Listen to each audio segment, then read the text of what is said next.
చూచితిమి మా పక్షముగా యుద్ధము చేసితివి. Praise lord.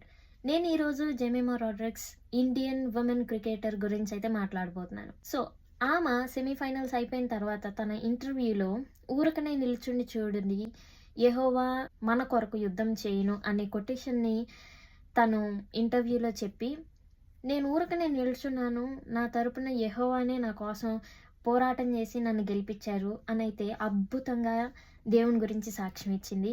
ఇది మనకు ఎంతో గర్వకారణం అనమాట. ఎంతో కోట్ల మంది ఆ వీడియోని చూసుంటారు, ఆ ఇంటర్వ్యూని చూసుంటారు.